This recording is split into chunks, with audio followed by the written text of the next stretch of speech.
Es un tema, como decía el doctor Perea, complejo. Vamos a tratar de ver, de dividirlo y clasificarlo y ver realmente qué tan frecuente es la hipoglicemia no diabética. Vamos a ver con algunos ejemplos lo que es la niacidiblastosis, lo que es la hipoglicemia por insulinoma, y vamos a dedicar bastante tiempo a la diabetes y a otras llamadas las hipoglicemias reactivas. Vamos a ver si existen o no existen las hipoglicemias reactivas y de qué se trata eso. La hipoglicemia, vamos a hablar algunas verdades porque se especula mucho sobre hipoglicemia. Es un diagnóstico muy socorrido, pero muchas de esas hipoglicemias son en verdad lo que nosotros llamamos el síndrome de no hipoglicemia o hipoglicemia facticia o ficticia. Voy a hacer un repaso fisiológico primero sobre qué es lo que pasa en condiciones normales con la secreción de insulina, glucagón, cortisol, etcétera, que son las hormonas que vamos a tener que ver en esto. Probablemente ya la mayoría lo sepan, pero vale la pena hacer un repaso. Cuando nosotros ingerimos un alimento, básicamente lo que se va a hacer es a procesar a través del hígado. Entonces la insulina, yo quiero que tengamos en cuenta esto para que veamos cuando nosotros damos insulina o cuando nosotros damos un secretagogo, etcétera, qué es lo que realmente estamos haciendo. Entonces la insulina se produce en el páncreas inmediatamente en respuesta a esa ingesta de alimentos. Generalmente nosotros comemos una comida mixta que tiene carbohidratos, proteínas y grasas, y entonces a eso va dirigido realmente el metabolismo una vez que se ingiere. La insulina entonces va a ir al hígado. La insulina es una hormona anabólica por excelencia. Entonces, una vez en el hígado, ¿qué va a hacer? Va a promover la formación del glucógeno, que no es más que un árbol lleno de ramitas de glucosa. Entonces, eso es lo que va a promover. Entonces, ese es el efecto anabólico. Entonces, se produce el glucógeno, ese glucógeno se deposita en el hígado y al mismo tiempo va a disminuir la gluconeogénesis, o sea, la formación de nueva glucosa a través de otros sustratos, y va a impedir la glucogenólisis. Entonces, un efecto anabólico y un efecto anticatabólico. Ese es el efecto que la insulina va a hacer. Miren bien, la insulina, una vez que nosotros ingerimos un alimento, va al hígado, ¿sí? Después la insulina va a la periferia. Entonces, en el hígado va a disminuir la producción de glucosa, y en la periferia entonces va a ser un efecto de promover el depósito de grasa, ¿correcto? Por eso las personas que se aplican insulina tienden a aumentar de peso. Por eso los diabéticos de tipo 2 son gordos, porque tienen hiperinsulinemia, y entonces esa insulina va a promover la hipogénesis. Entonces, muy bien, eso en los tejidos periféricos, una vez que hace su efecto hepático. Y en músculo, entonces la insulina va a promover la captación de glucosa por el hígado. ¿Para qué? Para que esa glucosa sea o utilizada por el músculo, utilizada en el músculo, ¿sí? O sea guardada en forma de glucógeno para después ser usada por el propio músculo. Esta nunca va a ser usada en periferia. Entonces la insulina lo que va a promover es la captación de glucosa muscular. Y esos son los tres tejidos insulino dependientes. Entonces tenemos hígado, músculo y tenemos grasa. Y esos son los efectos anabólicos. También hacen los efectos anticatabólicos, no deja que se pierda glucosa del músculo. Y aquí entonces no deja que haya lipólisis. O sea que tiene efectos anabólicos y anticatabólicos. Entonces la insulina es la hormona anabólica de la cual disponemos por excelencia y tiene una secreción basal, pero tiene una secreción estimulada principalmente por alimentos, no solo carbohidratos, ¿sí? Vimos cuando vimos disruptores endocrinos como el monoilglicerol, que es una grasa que usan muy frecuentemente para enriquecer el sabor de alimentos, también nos promueve la secreción de insulina. Y sabemos que las proteínas también estimulan. Lo que pasa es que estamos acostumbrados solo a decir carbohidratos, ¿no? Pero realmente hay otros alimentos, obviamente, predominantemente los carbohidratos. Bueno, esto es lo que pasa en condiciones normales. Y el cerebro es un órgano insulino independiente, tiene que ser así, porque él tiene que tener glucosa permanente, ¿sí? El sustrato principal para el cerebro es la glucosa, y el cerebro no puede estar más de 3-4 minutos sin glucosa. Entonces él tiene que tener una permanente un permanente fornecimiento de glucosa. Y entonces el nivel arterial que nosotros tengamos de glucosa es el que va a ir al cerebro, a nutrirnos ese cerebro y a darnos la energía necesaria. O sea, es insulino independiente y depende solo de glucosa para su subsistencia. Trabajará con otros sustratos no glucosa, puede trabajar, pero no trabaja muy bien. Entonces, agotada la glucosa, el cerebro puede sufrir consecuencias muy graves. El glucagón, ¿qué es el glucagón? El glucagón también es una hormona, ¿sí?, producida en las células A del páncreas. Esta es la insulina en las células B, y entonces es la parte endocrina del páncreas. ¿Y el glucagón qué hace? El glucagón básicamente tiene una acción hepática, donde, por el contrario, ¿qué es lo que hace? Hace glucogenólisis, o sea, ese árbol de glucosa, de glucógeno, le coge las ramas, inmediatamente da glucosa para el organismo. Tengámoslo en cuenta, porque este es un mecanismo que vamos a ver en hipoglicemia, y produce una gluconeogénesis. Entonces, básicamente ese es el glucagón. Inmediatamente él detecta que necesita producir glucosa, la produce a través de estos mecanismos, en el hígado principalmente. Entonces se produce esto y aumenta la producción de glucosa hepática principalmente. Y luego viene la adrenalina y noradrenalina, ¿no? Estas se producen también en función de cuando nosotros necesitamos glucosa. Entonces, ¿ellas qué hacen? Ellas básicamente nos van a producir glucogenólisis a nivel del hígado y producen aumento de la producción de glucosa, pero también aumentan la lipólisis, y entonces nos van a dar también sustratos, y en el hígado, en el músculo, perdón, disminuyen la captación de glucosa.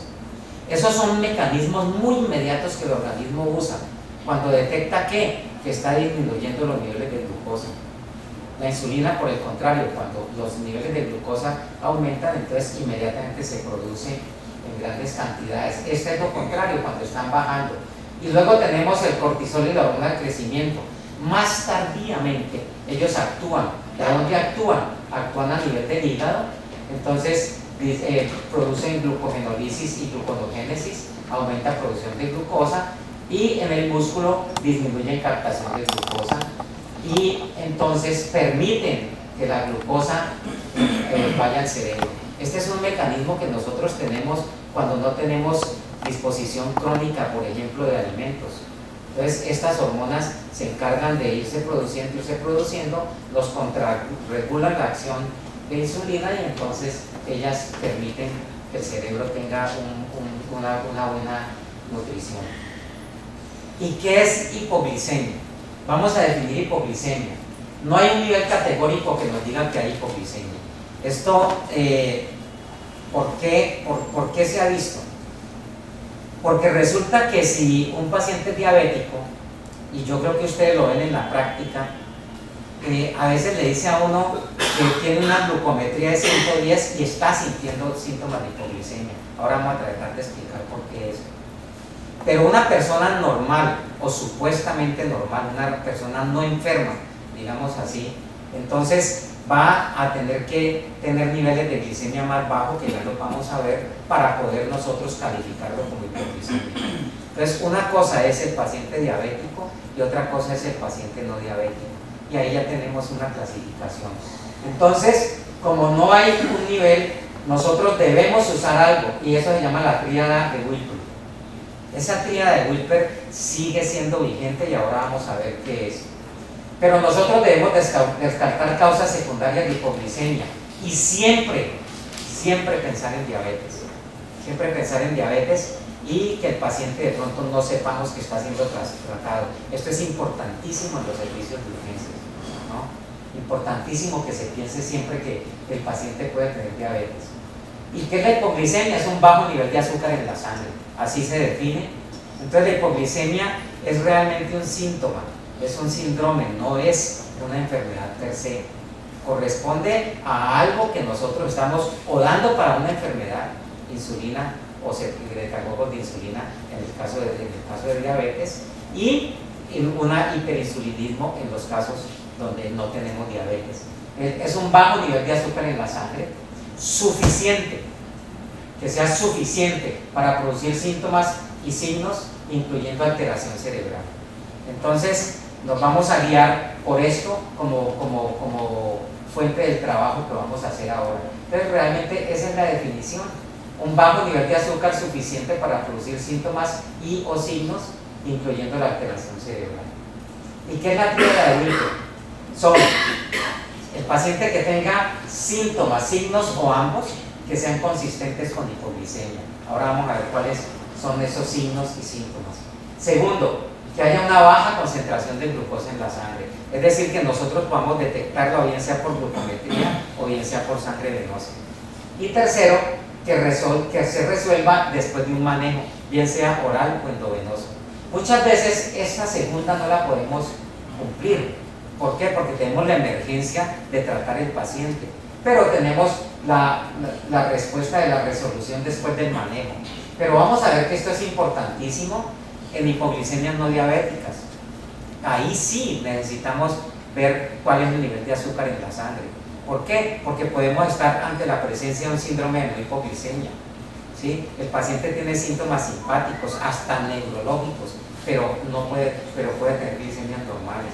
Entonces, esta segunda se nos convierte en importante. En diabetes lo primero que debemos hacer ante la sospecha de una hipoglicemia, y la hipoglicemia es tratar de darle al paciente una vía oral para que el paciente resuelva rápidamente sus síntomas. Pero esa es la triada. Bueno, vamos a mirar cómo es la insulina, porque esto nos va a servir como pauta diagnóstica. La insulina viene de una preproinsulina, que es una molécula grandota, ya les dije, se produce en la célula beta del páncreas, y esta es una preprohormona. Esta preprohormona insulina, ella se parte, y miren que se parte desde una parte que tiene una serie de aminoácidos, tiene 51 aminoácidos, la parte A, la parte B, y tiene una conexión. Tengamos en cuenta esto se llama el péptido de conexión. Entonces, de la preproinsulina sacamos la proinsulina. La proinsulina tiene el segmento A, tiene el péptido de conexión, y el segmento B y unos puentes de sulfuro. Esos puentes de sulfuro entonces nos van a permitir que tenga una estabilidad entre la parte A de 21 aminoácidos y la parte B de 30 aminoácidos. Y entonces, en el gránulo de secreción, entonces el péptido C se secreta, queda ahí, y nos queda la molécula de insulina como tal, de 21 aminoácidos la cadena A, 30 aminoácidos la B, y unido a esos puentes de sulfuro. ¿Y esto qué importancia tiene? Pues resulta que en el gránulo de secreción, entonces nosotros tenemos proinsulina, tenemos el péptido de conexión y tenemos insulina. Entonces, en cantidades equimolares nosotros producimos péptido de conexión e insulina. Si nosotros queremos saber si un paciente produce insulina, pidamos péptido de conexión. ¿Por qué no pedimos insulina? Porque el paciente puede haberla recibido, o el paciente puede tener anticuerpos contra insulina. Entonces, una muy buena medida es que nosotros pidamos péptido C. Y el péptido C, como se produce en cantidades equimolares con la insulina, entonces si tiene péptido C, tiene insulina. ¿Correcto? Entonces, para eso nos va a servir. Entonces, esto es el gránulo de secreción. O sea, cuando se produce insulina, se produce péptido C, y se produce algo de proinsulina también. ¿Cuáles son los mecanismos de hipoglicemia? Los mecanismos de hipoglicemia son los siguientes. Digamos que nosotros podemos tener niveles hasta 150 en ayunas, una persona que tenga una alteración a la vía oral de la glucosa. Puede tener hasta 150, 140, etc. Pero lo normal es un corte que se hace hasta 100. Eso es lo que se hace normalmente en el corte. Es decir, ustedes ven que hasta 100, la mayor parte de los laboratorios en miligramos por decilitro dan la cifra de glucosa.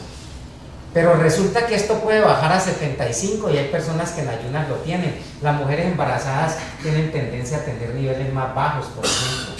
Son relativamente hipoglicémicas.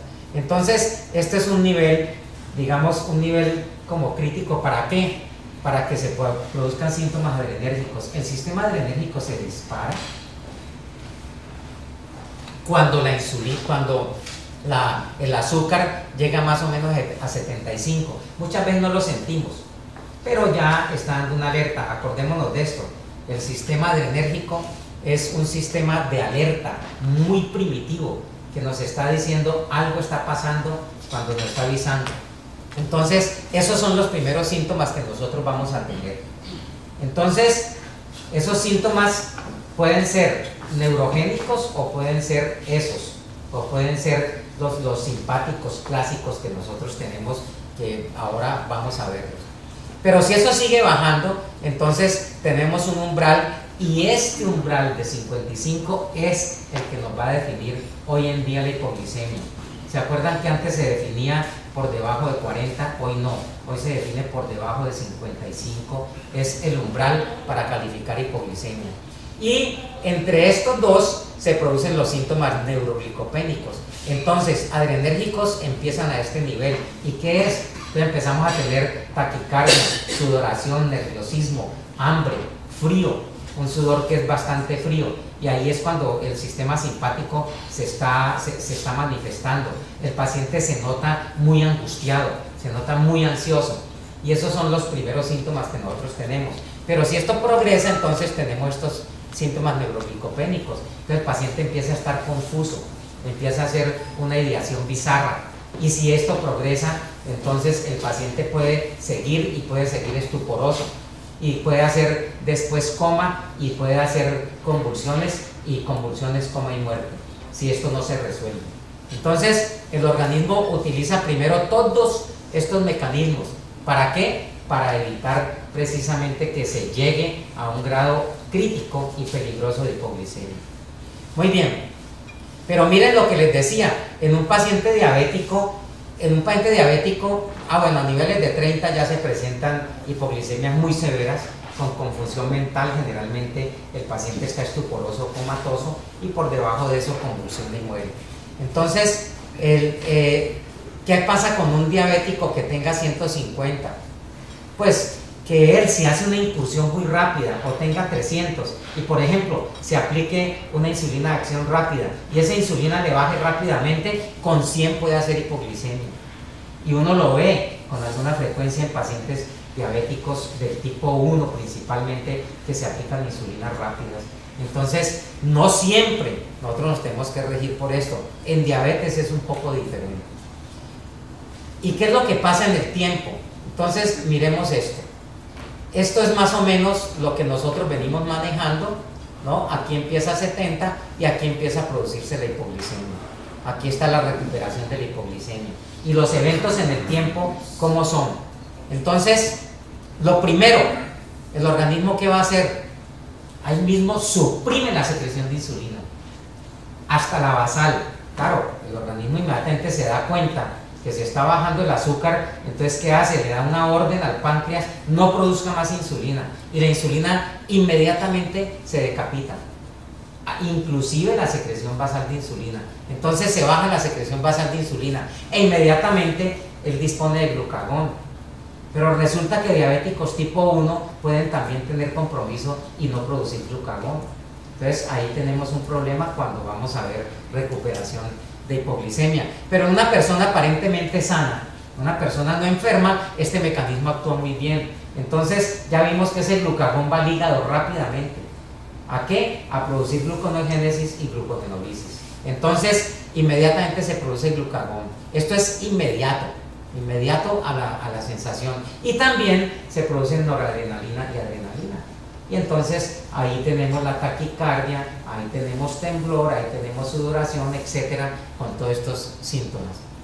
Pero resulta que eso puede progresar más, y en el tiempo entonces ya empieza a producirse cortisol y hormona de crecimiento, que son hormonas contrarreguladoras de insulina, un poquito más tardío en el aparecimiento de esto.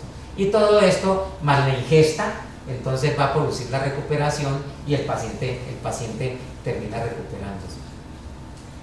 ¿Cómo actúa esto en una persona normal? Una persona normal actúa así como lo estamos viendo. Inclusive es más, a veces sin ingesta la persona se recupera. Por ejemplo, es la persona que hace una hipoglicemia alcohólica tardía. El tipo bebe, al otro día no come nada y al otro día se levanta mareado y todo eso, pero sus mecanismos de taquicardia y todo eso le hacen respuesta mientras va a consumir algún alimento, pero alcanza a recuperar esto. Entonces el alcohol inhibe la producción hepática de glucosa, es uno de los mecanismos por los cuales se produce hipoglicemia. Entonces ese podría ser el mecanismo, pero generalmente la hipoglicemia obliga a que el paciente coma, uno de los síntomas relevantes es la fatiga que produce en el paciente y la ansiedad por comer. Entonces eso es lo que produce. ¿Cómo se clasifica la hipoglicemia? Se clasifica en pacientes aparentemente saludables, diría yo, ¿no? Porque un paciente saludable no tiene por qué tener hipoglicemia, pero se considera el paciente, digamos, no enfermo, inducida por drogas. Prácticamente tengamos en cuenta cualquier medicamento puede producir hipoglicemia. Hay unos más que otros, por ejemplo, las sulfas pueden producirlo. Acuérdense que las sulfonilurias salieron de las sulfas, entonces las sulfas lo pueden producir antiinflamatorios no esteroideos, también pueden inducir una hipoglicemia. Entonces, por drogas, por tumores del islote vamos a ver otros, esto lo vamos a ver un poquito en detalle. Por tumores no islote, necidioblastosis. Aquí tenemos que hablar la necidioblastosis de los pacientes que tienen cirugía bariátrica, que se está viendo ya más frecuente en el tiempo, y vamos a ver qué es eso. La hipoglicemia facticia o ficticia, los problemas de malnutrición, las misceláneas en embarazo, en ejercicio, y vamos a ver si hay o no hay hipoglicemia reactiva. Es otra cosa que vamos a ver también. Entonces, esa es la clasificación en pacientes aparentemente sanos o pacientes no enfermos, los que vemos ambulatorios y que nos presentan una hipoglicemia. Y estos son los pacientes enfermos. Sepsis, la sepsis hay un gran consumo de glucosa y de otros elementos, entonces puede llevar a una hipoglicemia.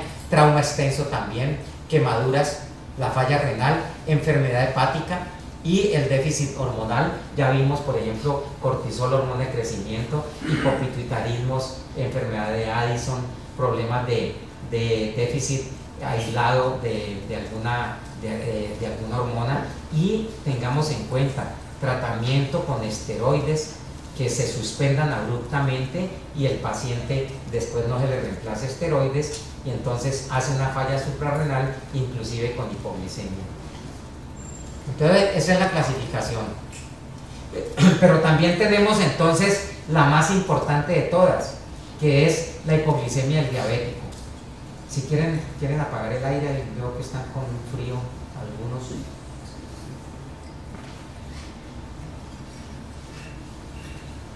Vamos a ver la hipoglicemia en pacientes diabéticos. Esta es la hipoglicemia más importante que nosotros tenemos. ¿Qué es lo que ha pasado?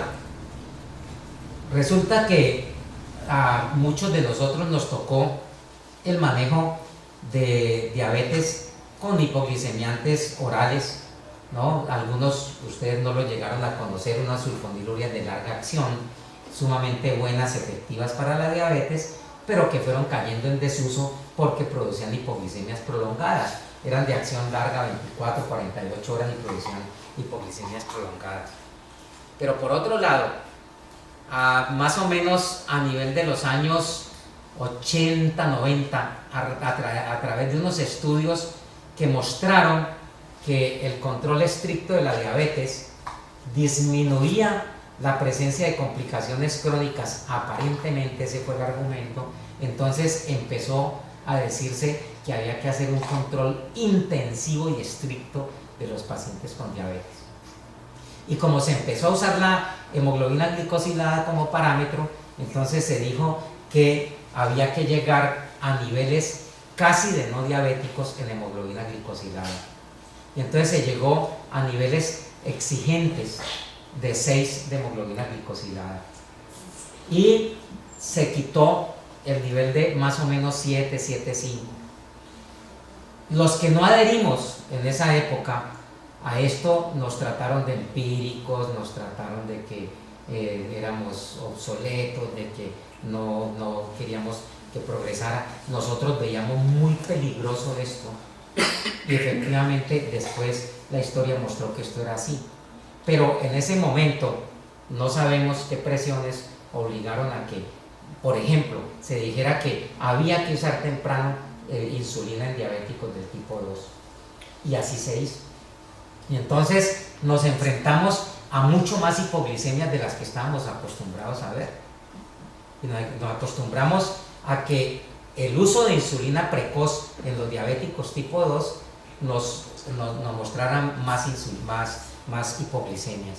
Y de eso vamos a hablar algo. Estas son las condiciones normales, lo voy a repetir, es porque para que veamos que el problema es mucho más complejo, pero es más o menos lo que ya mostré. Eso en condiciones normales, pero yo quiero mostrar qué pasa en hiperinsulinemia y resistencia a insulina. ¿Se acuerdan que dijimos que habíamos invertido la fisiopatología de la diabetes? El diabético es hiperinsulinémico primero y después hace resistencia a insulina. Lo he mostrado en unas 2 o 3 charlas a través de unos estudios de la doctora Corgi, en estudios del 2011. Entonces, la hiperinsulinemia es un fenómeno predominante en diabetes. Entonces nosotros lo que deberíamos luchar es contra la hiperinsulinemia. El diabético es gordo, el diabético tipo 2.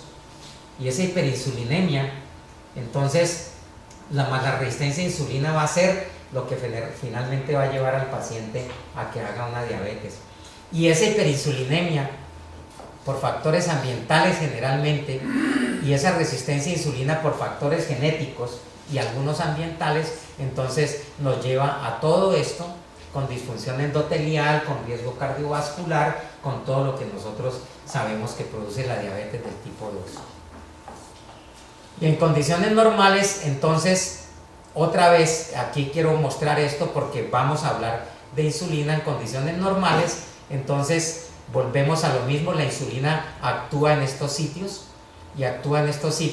pero predominantemente, endógenamente, ella se produce primero en el hígado. Y ahí vamos a empezar a ver problemas cuando nosotros aplicamos, por ejemplo, insulina subcutánea. Miren que nosotros estamos haciendo un remedio fisiológico malo, porque así no se produce la insulina en el organismo, ¿no? Entonces, hay pues insulinólogos y hay gente que pontifica sobre la insulina y sobre regímenes, hay todos los que ustedes quieran. Y entonces ahora vamos a ver cuáles son los que predominan de estos regímenes de insulina. Y pontifican y entonces dicen que medicina basada en evidencia, y resulta que no es así. Y no es así, ¿por qué? No es así porque miren lo que nosotros hacemos cuando damos insulina subcutánea. Entonces, si nosotros tenemos la piel y metemos insulina así, ¿a dónde va a ir? Ella va primero a la circulación periférica después de la ingesta. ¿Y a dónde va a ir? A la circulación periférica a hacer su efecto en grasa y hacer su efecto en músculo. Y después, secundariamente, va a ser el efecto hepático. O sea que nosotros estamos haciendo un remedio fisiológico y ese remedio fisiológico lo puede pagar el organismo finalmente, ¿no? Entonces, si nosotros hacemos esto, estamos desgastando la utilización de insulina para lo que principalmente ella va a hacer, que es el efecto hepático. Entonces, ese remedio después vamos a ver que tiene algunas consecuencias. Eso para la insulina subcutánea, entonces. Bueno, y para los medicamentos antidiabéticos orales, entonces vamos a ver cómo actúan ellos en diabetes. Tenemos las glitazonas, poco se usan ya, pero las tengo que nombrar porque de todas formas en algunas circunstancias se usan. La pioglitazona que se está usando es por vía oral, y lo que hace es aumenta la sensibilidad de tejidos periféricos a insulina, pero debido a que produce edemas y en algunos pacientes riesgo cardiovascular, su uso está cayendo ya en el olvido. Ellas actúan entonces principalmente en músculo, actúan en tejido adiposo y esa es la principal acción que usan. La metformina, el medicamento más antiguo que hay para tratamiento de diabetes, tiene más o menos 60 años y básicamente, ¿qué es lo que él hace? Él actúa a estos niveles, mejorando, entonces, disminuyendo la producción de glucosa, aumentando la captación de glucosa, o sea, actuando básicamente sobre la resistencia a insulina. Entonces actúa a nivel periférico, disminuyendo resistencia a insulina en tejidos, disminuye glucogenólisis y gluconeogénesis en músculo y grasa, aumenta captación de glucosa. Entonces tiene algún efecto sobre el apetito. Y aquí viene una falacia que estamos viendo ahora. Están mandando metformina para bajar el hambre, para el apetito. Están usando metformina para obesidad. Es un uso no indicado y no autorizado. Y lo están usando nutricionistas y lo está usando centros de estética, etc. Y la metformina produce poca hipoglicemia, pero no es que no produzca hipoglicemia. Pacientes susceptibles con dosis inclusive de 850 miligramos ya pueden hacernos hipoglicemia. Entonces, a una persona sana, entre comillas, o sea, que no tiene diabetes ni nada de esto, le damos metformina, nos puede llevar a hipoglicemia. Es una de las causas de hipoglicemia que nosotros estamos viendo en pacientes no diabéticos. Y tenemos las sulfonilurias, uno de los medicamentos más usados, también de los que producen hipoglicemia.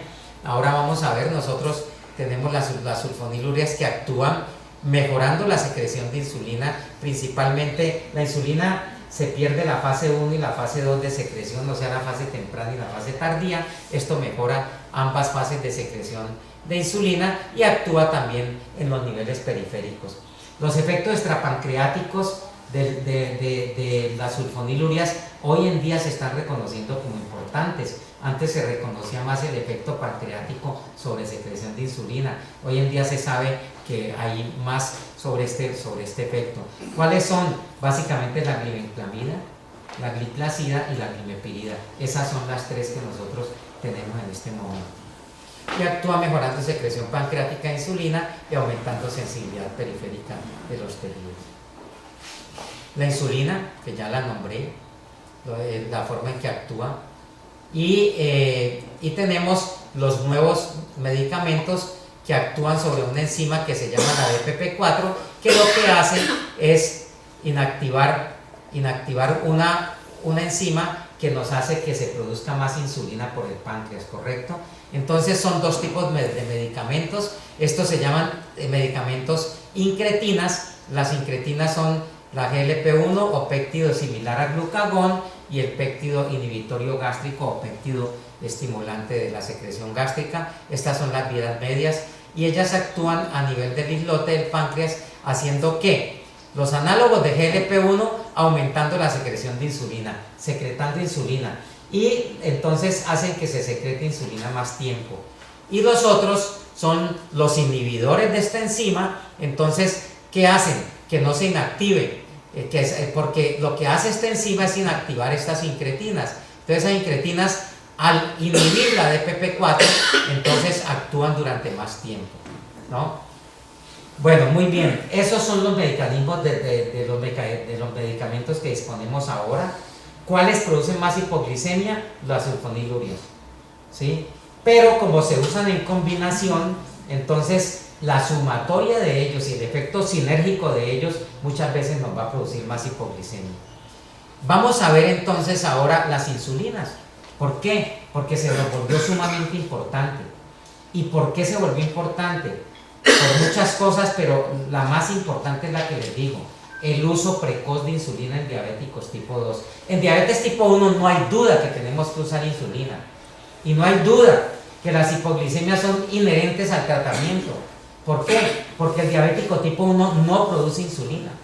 Entonces depende de la insulina exógena que nosotros le demos para poder que él tenga sus niveles de azúcar más o menos estables. Pero nosotros no sabemos hasta dónde, por lo que le decía, es subcutánea. Entonces no podemos hacer una medición exacta de cuál es la dosis de insulina para ese paciente. Y estamos jugando un albur, calculamos las dosis en base a peso, índice de masa muscular, en base a gravedad de diabetes, etc. Pero miren que nosotros tenemos que estar variando dosis. y el tiempo de evolución de la diabetes se nos vuelve importante. Y entonces ya la hipoglicemia es inherente al tratamiento. Y todo paciente que reciba insulina, diabéticos tipo 1 o diabéticos tipo 2, van a presentar hipoglicemia. Y los diabéticos tipo 1 tienen 25 veces más riesgo de presentar hipoglicemia en cualquier momento. Y no solo eso, a medida que pasa el tiempo tienen más riesgo de presentar hipoglicemia y de pronto sus mecanismos contrarreguladores van a estar perdidos y ese paciente entonces va a tener un riesgo de muerte mayor por hipoglicemia. Si nosotros no somos cautelosos con eso y somos demasiado estrictos en llevar una hemoglobina glicosilada a niveles por debajo de 7. Si este es un horario de 24 horas y este es el efecto glicémico relativo, entonces nosotros tendremos que la insulina NPH, que es esta, actúa más o menos unas 12, 14, 16 horas y entonces tiene un pico de acción, un pico que muchas veces es entre 8 y 12 horas, ¿no? Entonces tengámoslo en cuenta cuando nosotros damos insulina NPH, cuál es el pico donde mayormente puede producir hipoglicemia. Entonces esa es la NPH. Y tenemos la insulina regular. Estas son las dos insulinas convencionales, son las dos insulinas que se usan más en la CPS. Entonces tenemos esta que es de acción corta, que se llama insulina regular, y esta de acción más larga, que se llama insulina NPH. Entonces la insulina regular actúa más corto, tiene un pico mayor sobre la secreción, sobre la acción sobre el azúcar, pero tiene una vida media más corta.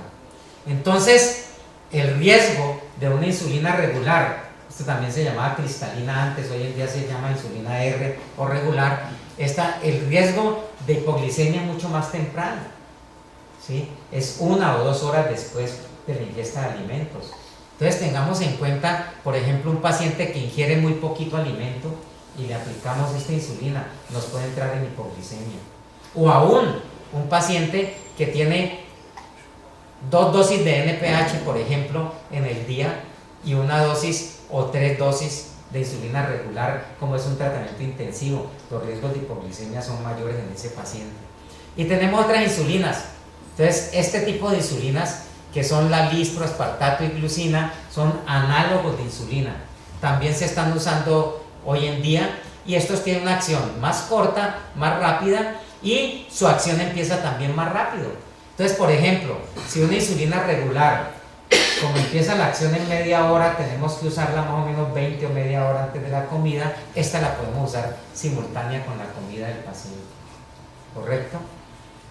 Y tenemos insulinas de acción larga y que tienen un pico menor, entonces son insulinas, digamos, más suaves. Estas dos insulinas que hay ahora son análogos, la glargina, ahora les voy a mostrar un estudio con glargina, y este es el detemir. Es tal vez la insulina más nueva no tienen pico, y entonces estas son las insulinas que se usan. Hoy en día se usan regímenes que combinan todas las clases de insulina. Entonces estamos expuestos realmente a que el paciente nos haga hipoglicemia más porque se está usando más insulina, ¿correcto? ¿Ha cambiado un poquito? Sí, pero ha cambiado un poquito a la fuerza, ¿no? Sí, doctor. En las CPS es como que acostumbran a mandar la insulina glargina más frecuentemente para tratamiento. El tratamiento más común en EPS es insulina NPH combinado con insulina regular. Ese es el tratamiento. Es más, muchas veces uno en no EPS le manda al paciente insulina glargina y le dicen, no, ¿y usted para qué va a aplicar eso? Y le ponen NPH 2 dosis, ¿correcto? ¿Sí? A pesar de que la ley del diabético protege y es la insulina que se formule la que se le debe dar, ¿no? Sin embargo, no se está cumpliendo eso. Ahora, estas insulinas se están usando, la glargina y el detemir, que son más o menos equivalentes, se están usando más que todo en pacientes no EPS en manejo de diabetes, y en algunos que les autorizan, o bien sea por tutela o bien sea por llenar el CTC, ¿correcto? Entonces ahí sí lo respetan, y combinaciones todas las que ustedes quieran, ¿no? Y fuera de eso, esto se complica más porque muchas veces se empieza a usar insulina, por ejemplo, glargina en un diabético tipo 2 sin suspender los hipoglicemiantes orales, ¿sí? Y ahora vamos a ver que todo esto complica la hipoglicemia. Es decir, estamos enfrentados a mucha hipoglicemia hoy en día. Generalmente hay un principio en medicina, y es que quien hace la iatrogenia no es el que le toca ver el paciente, ¿no? Entonces, los que hacen la iatrogenia, lastimosamente, no les toca el paciente hipoglicémico que llega grave, por ejemplo, ¿sí? O el paciente que le dio la hipoglicemia manejando, se chocó y se mató. O el paciente que tiene una hipoglicemia y se cae, un anciano, y que tiene una fractura de cadera y viene la cadena de complicaciones, ¿no? Entonces yo les voy a mostrar algunos estudios después de por qué esto se da. Nunca estuve de acuerdo con esto, nunca estuve de acuerdo con el manejo que se dio. Aquí hago un resumen. ¿Por qué hago un resumen de estos hipoglicemiantes orales? Porque esto es todo lo que se está usando, pero quiero destacar dos cosas. Quiero destacar que con las sulfonilurias es más frecuente las hipoglicemias, pero menos frecuente con gliclazida y glimepirida. Pero yo vivo convencido que es el mal uso de los medicamentos lo que lleva a mayores riesgos, porque cuando uno los usa racionalmente, y uno puede usar desde 1 miligramo de glimepirida hasta 8 miligramos, va dosificándolo, no hay ningún problema. Quiero reiterar que mi posición respecto a la diabetes tipo 2, por lo menos su manejo inicial, es dieta y ejercicio, que no se necesita medicamento, ¿correcto? Es mi posición, ¿no? Mi posición es que el paciente tiene que comprometerse a seguir un régimen alimenticio de cambio de estilo de alimento, y tiene que comprometerse a hacer ejercicio, ¿sí? Y es la terapia inicial y la terapia única para muchos pacientes.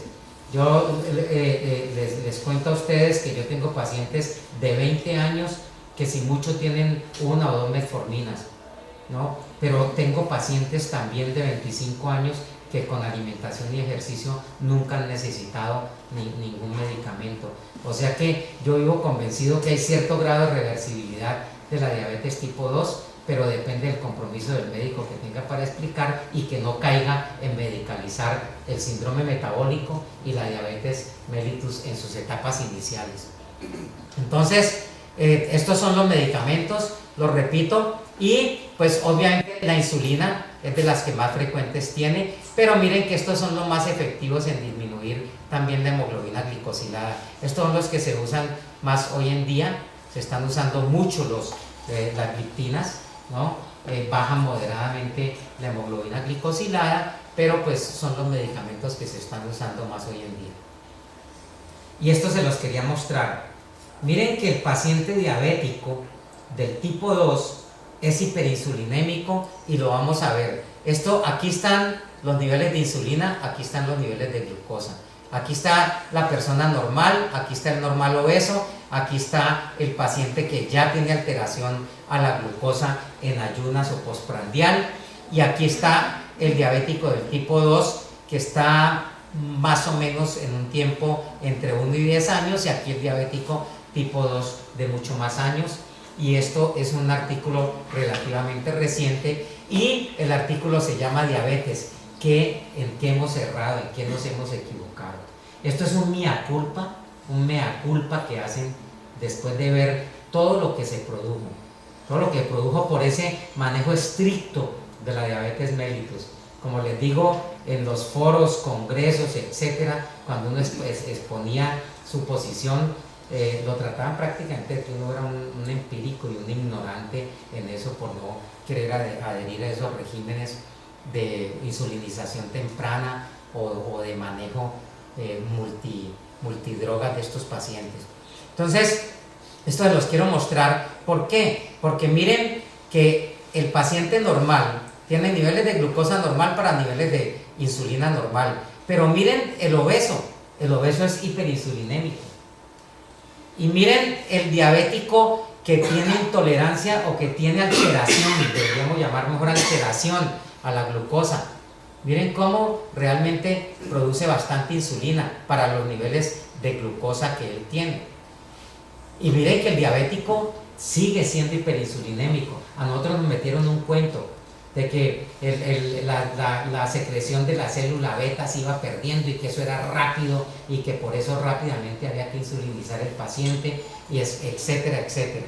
Y miren que aún pacientes que tienen glicemias altas y que tienen diabetes crónica todavía son hiperinsulinémicos respecto al delgado normal. O sea que la diabetes se acompaña de hiperinsulinemia. Entonces, yo siempre dije que aplicarle insulina a un diabético tipo 2 es echarle leña a la candela, ¿no? Y entonces, como es obeso y nosotros lo insulinizamos, más obeso lo ponemos. Es una hormona anabólica. Ahora, no digo nada, el diabético ya adelgazado, crónico, etcétera, en ese obviamente tenemos que usarlo como alternativa y que no responde. Y esto es lo que vemos en la insulina, miren. Entonces, aquí está, y nosotros vemos en el tiempo cómo realmente la secreción de insulina es bastante, la insulina en ayunas. Pero también quiero mostrarles esto porque esto es bien importante. Y esto lo demostró la cirugía bariátrica.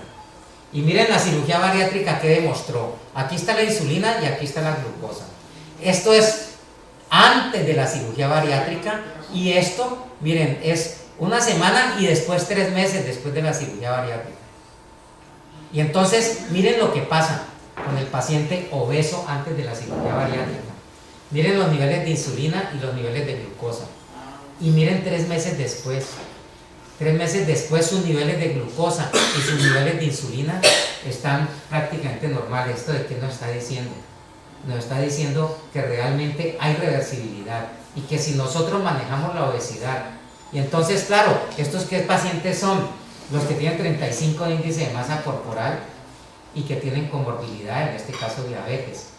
Hoy en día se está bajando a 32, diabéticos en 32 ya se les plantea cirugías bariátricas menos agresivas, ¿no? Entonces, pero esto nos demuestra que efectivamente hay un grado de reversibilidad. Y qué tal que nosotros no dejemos llegar al paciente a esos grados de obesidad y lo convenzamos de que haga ejercicio y haga un régimen alimenticio de por vida adecuado.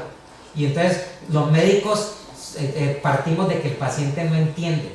Es que no vale la pena porque el paciente sí entiende. Lo que pasa es que nosotros no nos gastamos el tiempo para explicarle.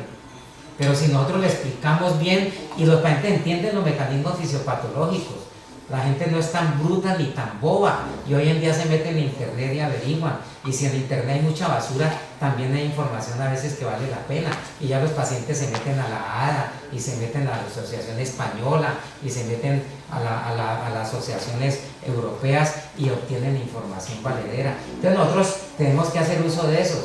Y entonces esto me confirma que yo siempre he estado en la línea cuando digo que el manejo de la diabetes es básicamente, el diabético tipo 2 es básicamente dieta y ejercicio. Entonces, miren con la insulina y la glucosa, pero miren con los ácidos grasos no esterificados, los ácidos grasos libres, otro parámetro importantísimo, y los niveles de insulina, exactamente lo mismo, ¿no? También se normaliza. O sea, el trastorno metabólico se está normalizando.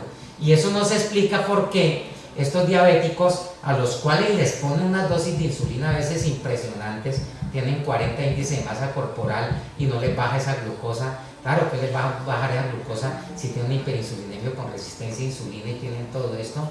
Pero miren que ellos se adelgazan, empiezan a adelgazarse y empiezan a mejorar completamente, y empieza a mejorar también su perfil metabólico de lípidos.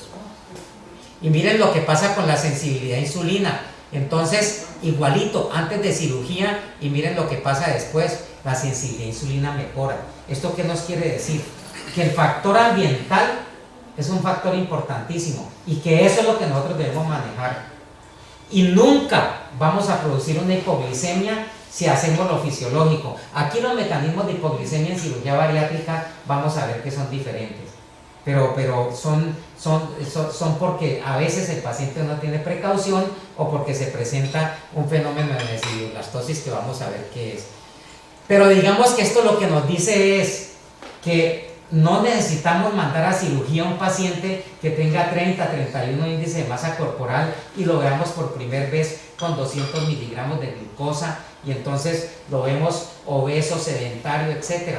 Hombre, mandémoslo a hacer ejercicio. Al principio hasta le podemos dar medicamentos, pero con el convencimiento de que parte de su terapia y obligatorio del paciente es hacer ejercicio y una alimentación adecuada, ¿no?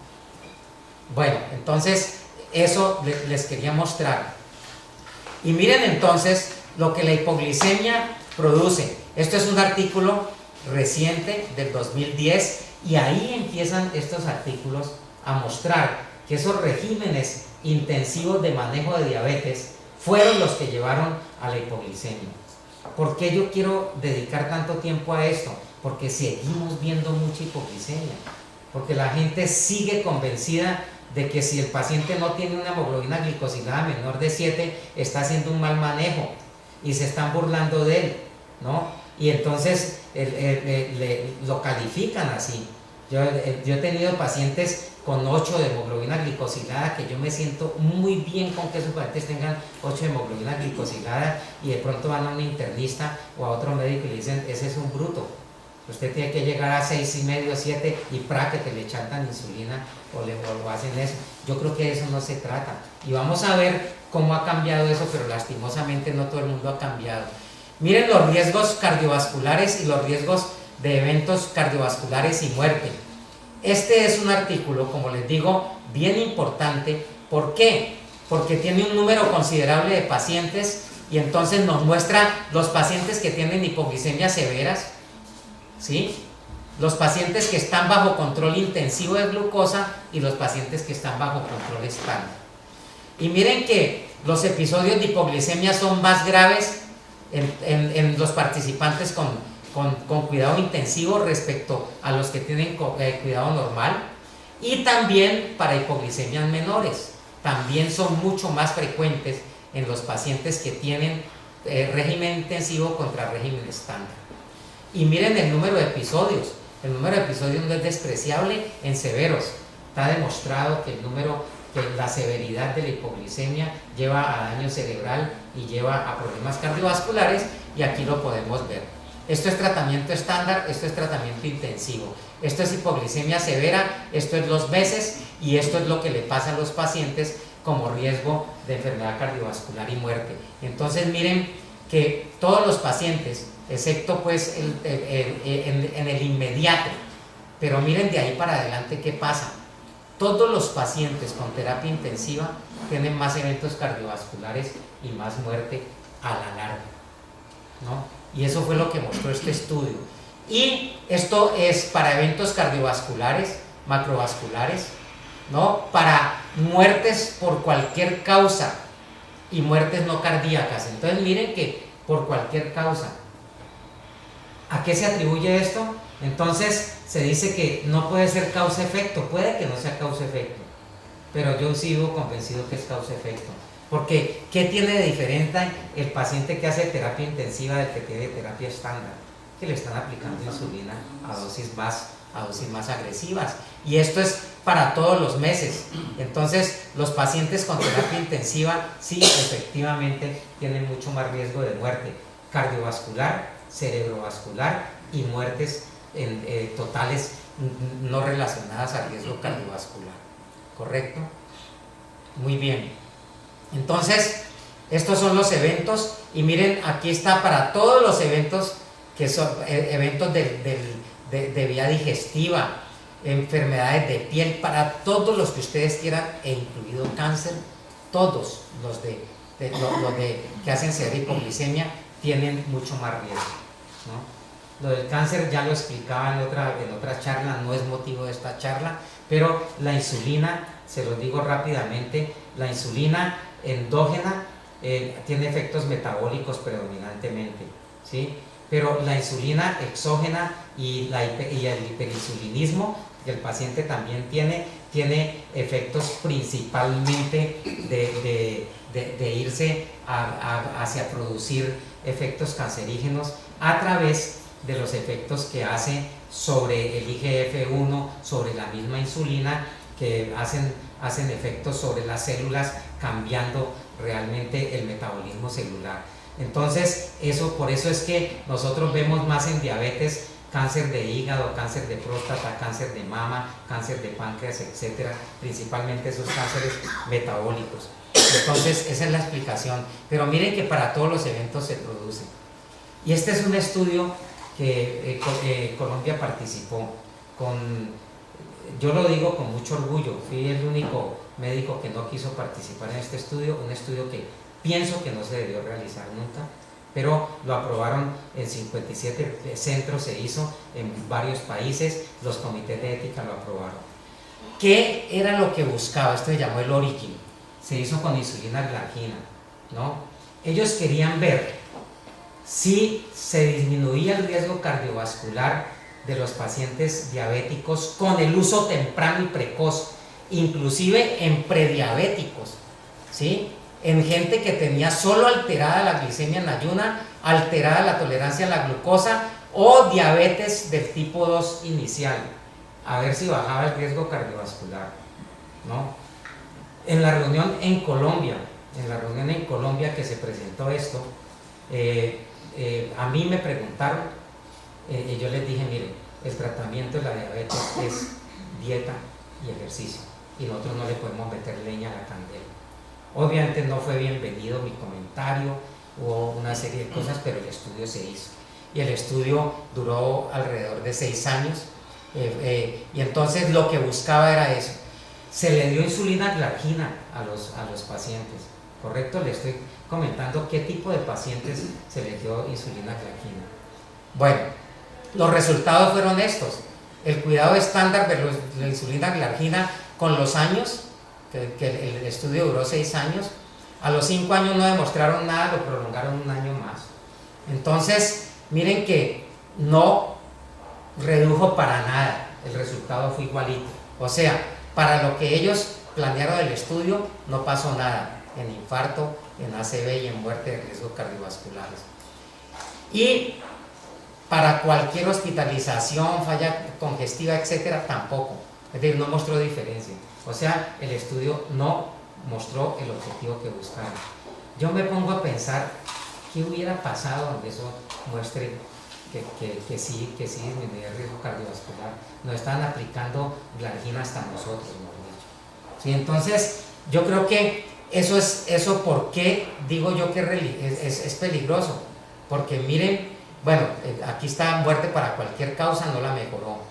Entonces, la conclusión de ellos fue simplemente que la insulina glargina era neutra para el riesgo cardiovascular, ¿no? Doctor, ¿qué porcentaje de hipoglicemia tuvieron en ese? Entonces ya la vamos a mostrar y aquí lo muestro.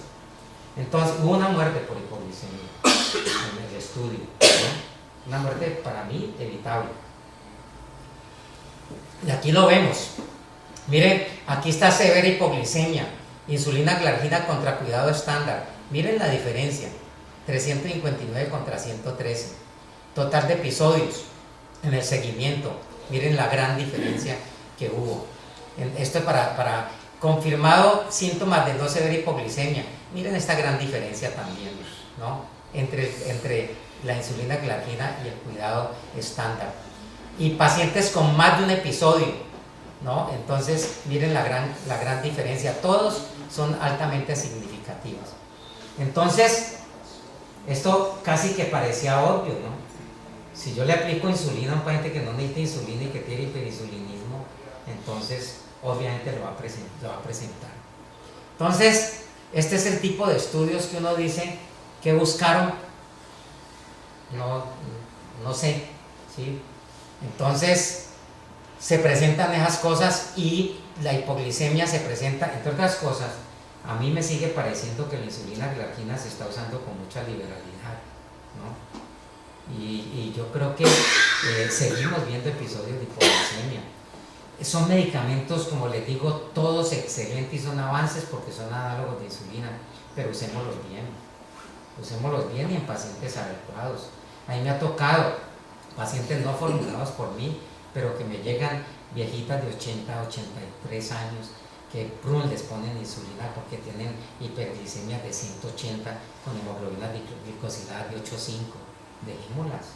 Démoslas tranquilos, mantengamos las hiperglicémicas un poquito, pero démosles calidad de vida, ¿no? Y entonces unas hipoglicemias severísimas con las consecuencias que puede tener una hipoglicemia a esa edad, ¿no? Bueno, entonces riesgo de muerte en pacientes críticamente enfermos. ¿Se acuerdan que hubo un tiempo que puso de moda insulina en las unidades de cuidado intensivo? Y entonces que sí, que eso mejoraba, que porque la insulina a nivel cardiovascular mejoraba. Pues no.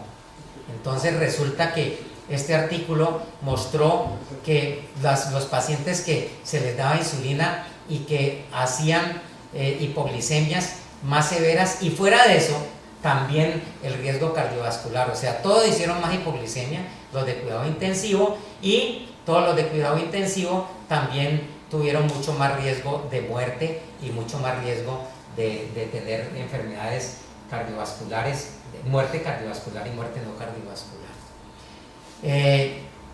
Bueno, esto es más o menos la conclusión. En pacientes críticamente enfermos, el control intensivo llevó a moderada y severa hipoglicemia, ambos asociados con incrementado riesgo de muerte. ¿Correcto? Entonces, eso es. Y este es un estudio bien importante que se llamó el estudio ACCORD. Entonces, que mostró que la terapia intensiva y la terapia estándar eran muy diferentes en cuanto a lo que iba para cualquier nivel de hemoglobina glicosilada y el riesgo que el paciente tenía. Y miren en el tiempo cómo los de terapia intensiva realmente presentaron eso. Y entonces, de ahí que hoy en día se diga que debe ser individualizado el tratamiento del paciente diabético. Lo que también siempre propusimos, el diabético debe tener un manejo individual. Y las guías son guías, pero de eso es para la generalidad, no para tratar el paciente. Entonces todos los pacientes tienen esto. Y mire que para cuidado intensivo, si nosotros vemos para cualquier declinar de la hemoglobina glicosilada, miren las muertes. Con cuidado intensivo fueron muchos más. Y entonces miren con cuidado estándar cómo se mantuvieron más las hemoglobinas glicosiladas. Y el cuidado intensivo, definitivamente la incidencia de eventos por cualquier año es lo mismo. Y entonces viene el manejo de la hiperglicemia en diabetes mellitus, un approach centrado en el paciente. Se lo voy a traducir porque esto es bien importante. El manejo de hiperglicemia en diabetes es un enfoque centrado en el paciente. Entonces, básicamente dice que debe ser realmente individualizado y aplicado a cada paciente. Y entonces ya convinieron que se examine la evidencia y se desarrolle recomendaciones para la terapia de hiperglicemia en adultos no embarazados con diabetes tipo 2. Entonces, esto es lo que se debe hacer. Hoy en día, dependiendo de si nosotros somos menos exigentes o más exigentes de la actitud del paciente, de los riesgos asociados con hipoglicemia, de la duración de la enfermedad, de la expectativa de vida. Si un paciente tiene 80 años, 75, 80 años, tiene menos expectativa de vida, seamos menos rigurosos en el tratamiento. Las comorbilidades, si tiene muchas comorbilidades, no seamos tan exigentes, ¿no? Y las complicaciones vasculares. Entonces, eso es lo que debemos hacer. Esto se los quiero mostrar porque miren que vamos desde el 2010, 2011, 2012 y sin embargo sale un suplemento en agosto del 2013 donde dice que este debe ser el tratamiento de diabetes, pero solo de 3 a 6 meses con intervención de estilo de vida y metformina. E inmediatamente vienen los inhibidores de DPP4, gliptinas y los análogos de GLP-1, ¿no? Entonces, este es el tratamiento moderno que se está diciendo que se debe hacer. Y que si en 3 o 6 meses no se consigue una hemoglobina glicosilada, entonces que se use ya sulfonilurias, gliptinas, pioglitazona, etcétera, e insulina basal. Entonces, miren que le dan, si mucho, al paciente 1 año, ¿no? Entonces, yo creo que nosotros no podemos seguir estas pautas. Nosotros tenemos que ser mucho más coherentes en las pautas que nosotros tenemos. Y entonces, esto es lo que dicen los doctores. Aquí muestro el conflicto de intereses que tienen. Creo que tienen como bastantes conflictos de intereses, ¿no? Yo creo que si bien son doctores que indudablemente tienen mucho prestigio, yo creo que si uno tiene tantos conflictos, yo creo que uno debe ser más cauto en decir esto es lo que se debe hacer, ¿correcto? Entonces, yo creo que el manejo de la diabetes está siendo manipulado y estamos viendo más hipoglicemias ahora que nunca, y creo que nos vamos a enfrentar cada vez a más hipoglicemias. ¿Por qué?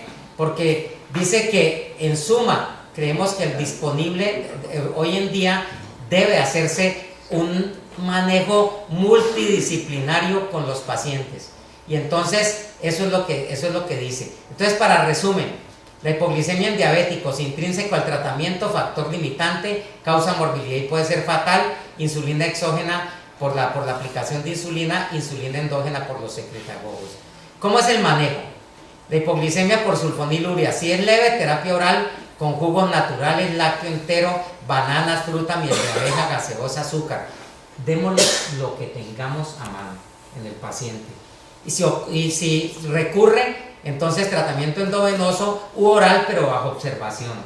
El paciente, si tiene una sulfoniluria que dura 24 horas, ¿sí?, entonces mandémosle la observación, o inclusive hospitalicémosla si el paciente tiene una hipoglicemia no sentida o es un paciente crónico que tiene neuropatía. ¿A qué llamamos hipoglicemia no sentida? Donde no tenemos los síntomas que nos avisen que hay hipoglicemia. Esto es muy frecuente en diabéticos de larga data, ¿correcto? Bueno, entonces, si es severa y hay riesgo de hospitalizar para un manejo endovenoso. Y aquí vienen entonces las causas no diabéticas. Y empezamos con la necidioblastosis. ¿A qué llamamos necidioblastosis? A una displasia de los islotes con hiperplasia y microadenomas o una hipertrofia de los islotes. La causa más frecuente en recién nacidos de hipoglicemia es esa necidioblastosis. Es como si ustedes tuvieran unas partes del páncreas endocrino con unos ramitos, unos sitios de unos nidos donde hay más células beta de las normales. A eso llamamos necidioblastosis. Y en los adultos con hipoglicemia hiperinsulinémica, entre el 0,5 y el 5% tienen necidioblastosis. Solo me refiero a muy pocos artículos para no cansarlos, pero entonces aquí mostramos una serie bastante importante en adultos con hipoglicemia hiperinsulinémica. Esto quiere decir que secretan mucha insulina que les produce la hipoglicemia. A eso nos referimos con hipoglicemia hiperinsulinémica, ¿correcto?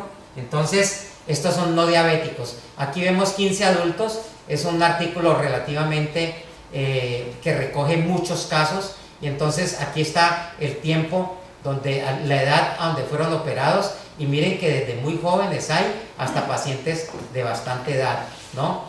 Este es el año de la cirugía y si recurrió o no recurrió, y esto es lo que usualmente se hace. Mire que en la mayoría de ellos realmente es el lado izquierdo el que se opera, pero en pacientes hay unos que se opera casi todo. Hay desde 18 años hasta 76 años de necidioblastosis. La duración de la neuroglicopenia desde 3 semanas hasta 9 años. La duración de por imágenes, miren que muchos de ellos o todos son negativos, ¿no? Y pues estos son los pacientes, cómo se diagnostican también. Y miren, ¿qué se les hace? Pero hay pacientes que se hace resección subtotal. Entonces, algunos recurren, ¿correcto? Entonces hay recurrencia en algunos. Entonces la necidioblastosis es esto que les voy a mostrar. Aquí tenemos un paciente con una hiperplasia de células beta, y aquí tenemos un paciente con una célula beta normal. Entonces, eso es un diagnóstico ya histopatológico, pero se sospecha porque se porta muy similar a un paciente que tenga un insulinoma. Entonces, aquí vemos, por ejemplo, cómo se ve. Son unas células claras. Esto es un islote normal, esto es un islote con necidioblastosis, de células muy comprometidas, aquí tenemos menos, pero comparando con esto, vemos que son células más grandes, células claras, características de la necidioblastosis, nidos de hiperplasia de células beta. Entonces, sí. ¿Se hacen biopsias para tomar la decisión de llevarlo a cirugía? No, se le hace cirugía una vez se hacen los estudios bioquímicos y salen negativos los estudios de imágenes. ¿No? Sí. Bueno, y esto es pues la tinción. Miren que la tinción de proinsulina, y aquí están los niveles muy diferentes a los demás, entonces comprueba uno de que esos nidos sí corresponden realmente a la necidioblastosis. Y este es bien interesante porque aquí mostramos péptido C, aquí mostramos insulina y aquí mostramos la configuración de ambos, es decir, una imagen compuesta, y miren que coinciden perfectamente. O sea que realmente se trata de una hiperplasia de esas células beta. Entonces eso es. Y esto es por el bypass gástrico, ¿correcto? Entonces también se ha visto que un tiempo después del paciente recibir el bypass gástrico, miren que tiempos cortos, desde 0,5 años a 2 y 8 años, se puede presentar la necidioblastosis. O sea que es una respuesta del páncreas de una hipersecreción de insulina y formar esos nidos que le mostré en respuesta a esas no ya hiperinsulinemias, sino a los errores de comida del paciente o a un efecto que se llama el efecto dumping, que es un efecto que se produce una hipoglicemia posingesta, y muchas veces es porque el paciente transgrede la dieta y entonces hace comidas voluminosas, que eso es lo que vemos, regana peso, y ahí entonces no sé qué tanto lo vean ustedes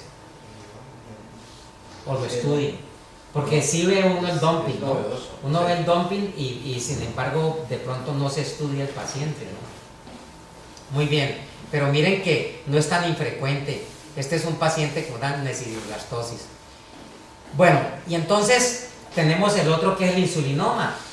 Estamos hablando ya de hipoglicemias en pacientes no diabéticos, ¿correcto? El insulinoma.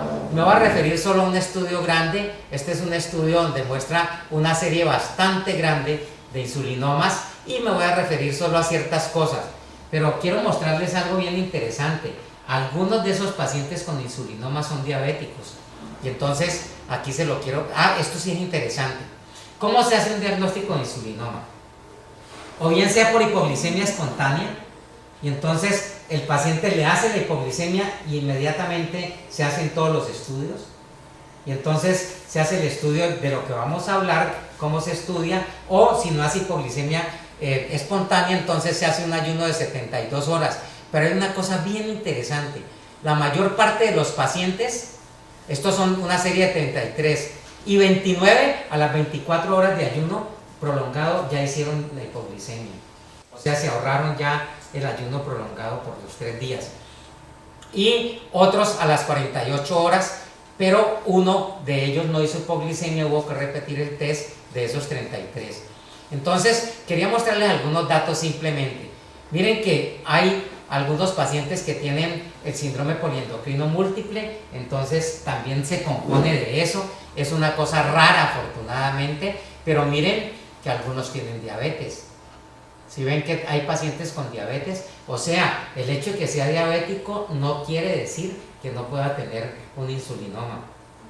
Teorías: puede ser ese hiperinsulinismo que de pronto se nodulice, ¿sí? Se vaya formando nidos, y después de nidos de hiperplasia vayan formando nódulos de insulina. Y miren que hay pacientes que tienen hipoglicemia postprandial, ¿correcto? Eso también es bien interesante, o tienen ambas, tanto de ayuno como postprandial. O sea que una hipoglicemia postprandial no nos lleva a un diagnóstico que hacemos muchas veces, que es hipoglicemia reactiva. Puede ser un insulinoma. O sea, una ingesta mixta de alimentos nos puede llevar a una hipoglicemia. Entonces, no solo la hipoglicemia de ayunas, puede ser postprandial. Este es de la serie, lo que les quería mostrar también: pacientes jóvenes, pacientes que tienen componentes de esos estados.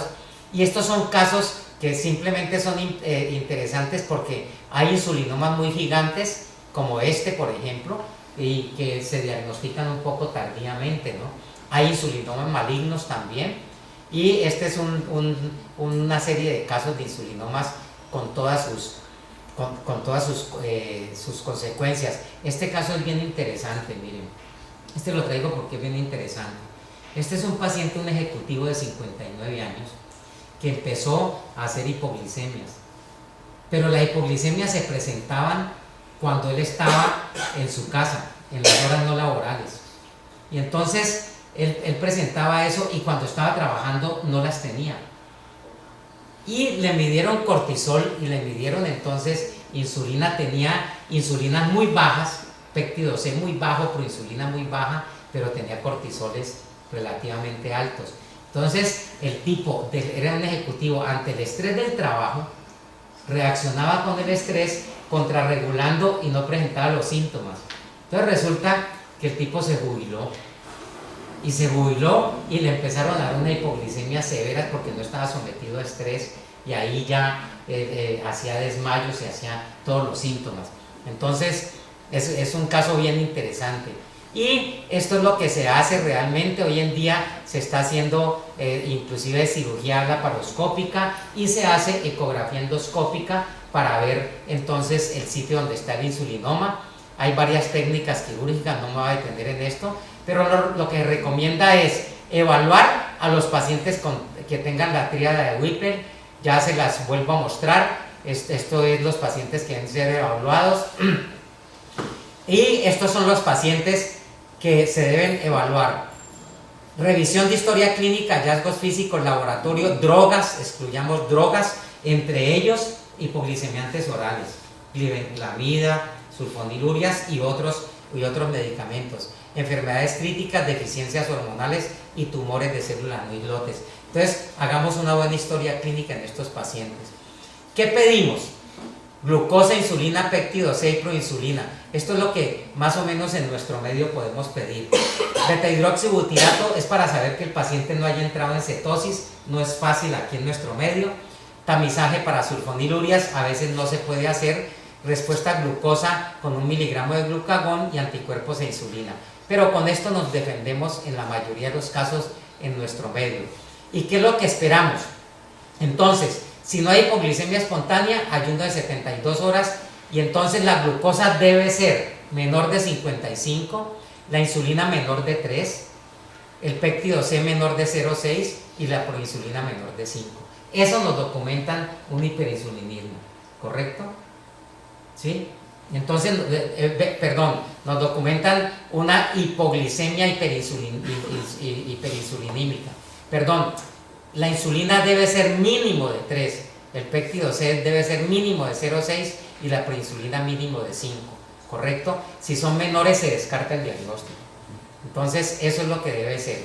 Y el ayuno de 72 horas, estos son los valores para los que normalmente nosotros no hacemos acá. A veces hacemos lo de la glucosa, debe incrementar 25 después del glucagón endovenoso, y este es el estudio que hacemos. Entonces, los estudios son escanografía, resonancia nuclear magnética, y esto es lo que se está imponiendo, la ecografía endoscópica, y si es necesario inyección de calcio en la arteria pancreática para ver los niveles de insulina venosa hepática, a ver si están altos. Estos ya son técnicas más sofisticadas. Y la hipoglicemia reactiva existe, pero mucho menos frecuente de lo que se diagnostica. Aquí quiero detenerme un momentico, porque no sé si les ha tocado a ustedes, pero así a la mayoría de los que estamos aquí, la famosa hipoglicemia reactiva. Generalmente una persona joven que nos llega al consultorio diciendo que o ya tiene el diagnóstico de hipoglicemia, o diciendo que cuando come azúcares, entonces más o menos un tiempo entre 1 y hora después tiene síntomas simpáticos de hipoglicemia. Y de ahí nació la famosa curva de 4 horas, que afortunadamente ya casi no se hace para esto. Entonces, resulta que uno veía en esas curvas o en esos pacientes que llegaban a la cuarta hora con más o menos glicemias de 75, de 80, y ya las calificaban de hipoglicemia. Entonces, se ha visto que la mayoría de esas pacientes realmente lo que tenían era síndromes de ansiedad y en algunos pánico, en algunas de las pacientes pánico. Pero entonces el diagnóstico de hipoglicemia se volvió muy común y se volvió un diagnóstico hasta de reuniones sociales, ¿no? Y entonces causaba hasta envidia en las reuniones, porque la que decía que tenía hipoglicemia, las demás la envidiaban, y entonces ella decía, no, es que no puedo comer tal cosa por hipoglicemia. ¿Y cuál era la mejor forma de uno hacer un diagnóstico de estos? Tener la paciente en el consultorio, decirle, vaya cómase una torta, vaya cómase un equivalente a una buena porción, y desde que tenía uno la glucometría, entonces hacerle glucometría. Muchas de ellas se iban de la sala de espera y no volvían nunca más, ¿no? Algunas se ponían bravas cuando uno les decía, mire, usted no tiene hipoglicemia realmente, y las otras aceptaban, ¿no? Y entonces realmente la mayor parte de hipoglicemias reactivas no son reactivas y no tienen hipoglicemia, ¿correcto? Eso es lo que nos debe enseñar esto. Hoy en día todavía hay pacientes que le llegan a uno diciendo, yo soy hipoglicémico, ¿no? La mayoría no lo son. Si lo fueran realmente, tendríamos que hacerle todo ese estudio de tamizaje, tratarla como una hipoglicemia postprandial y estudiarla. Y si la paciente se nos está engordando, con mayor razón la tenemos que estudiar, porque la hiperinsulinemia ya dijimos que tiende a la obesidad, y como esas pacientes un paciente con hiperinsulinismo tiende a comer mucho más, ¿correcto? Entonces se nos aumenta de peso. El valor de la curva es muy dudoso, el diagnóstico ha sido sobrevalorado, y a esto es lo que llamamos entonces el síndrome de no hipoglicemia, ¿correcto? Entonces, generalmente son reacciones de ansiedad o son reacciones de pánico, pero si estamos ante una hipoglicemia verdadera, tendríamos que estudiarla, ¿correcto? Tendríamos que estudiarla y tendríamos que hacerle mínimo. Lo que yo sugiero es que se le tome, que se puede, niveles de insulina, niveles de péptido C bajo un ayuno prolongado y niveles de proinsulina. Entonces eso es lo que, para diagnosticar la hiperinsulinemia y para diagnosticar la hipoglicemia, que ya dijimos que tenemos la tríada de Witter, con glicemia venosa menor de 55, ¿correcto? Ahí sí tenemos que ser rigurosos, porque estamos hablando de una paciente, de una persona aparentemente sana, que nos está diciendo o está bajo estudio de una hipoglicemia postprandial, ¿correcto? Que ella lo llaman reactivo y que le han alimentado este diagnóstico durante mucho tiempo, ¿no? Médicos y nutricionistas son los que más alimentamos este diagnóstico. Entonces, eso es. Bueno, muchas gracias. Quiero invitarlos a que visiten una página que tengo que se llama tutiroides.org. Gracias por la atención.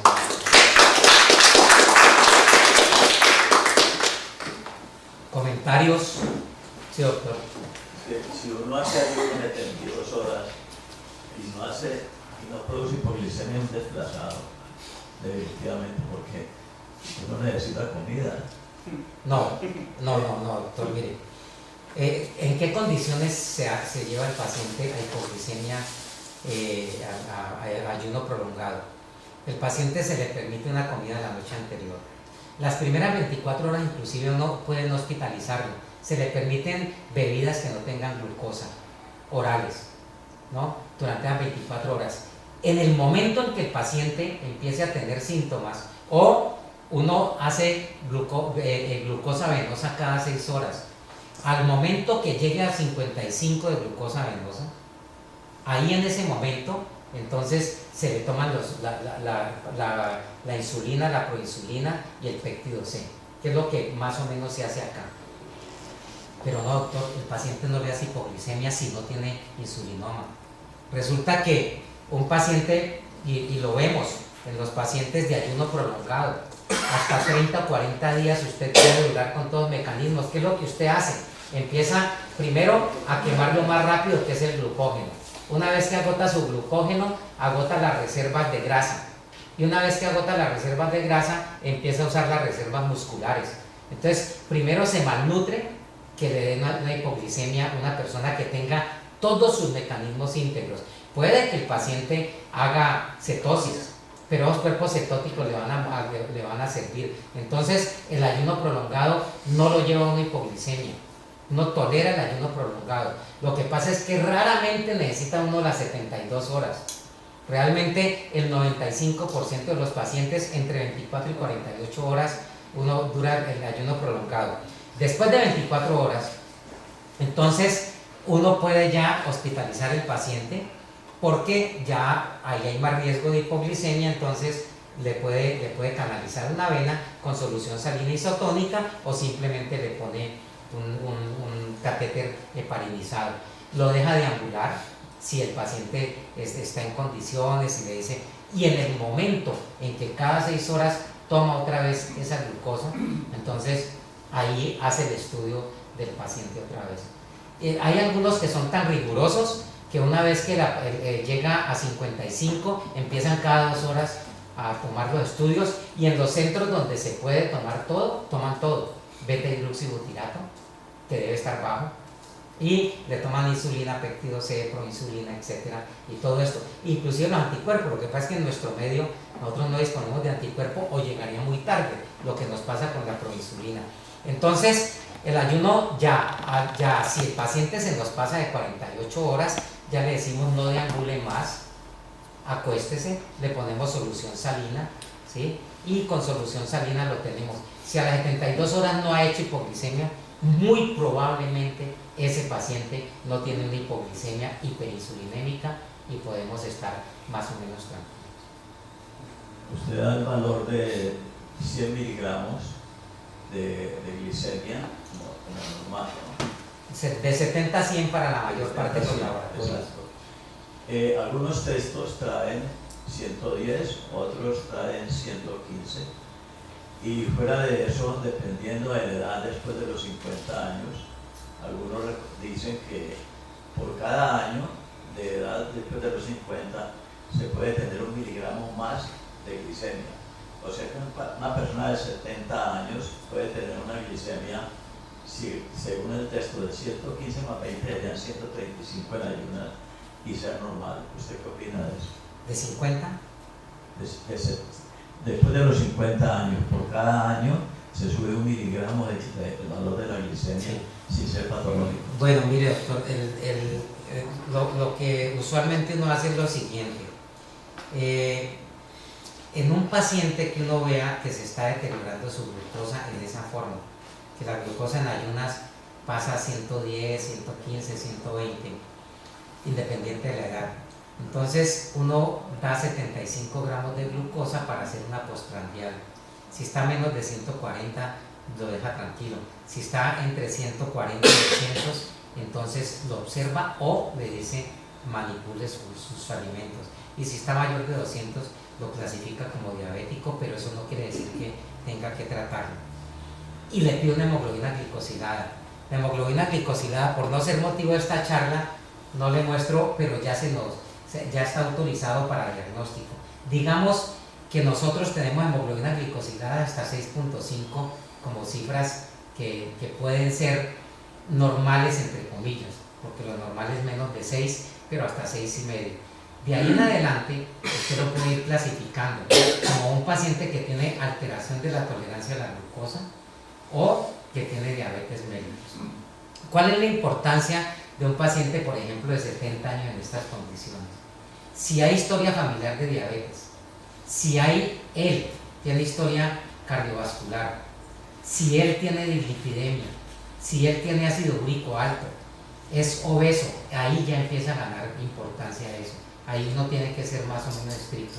Pero si usted tiene un paciente con 118, con un colesterol de 142, un HDL de 40, unos triglicéridos normales, ácido úrico de 4 o 5, normotenso, ¿para qué lo va a molestar?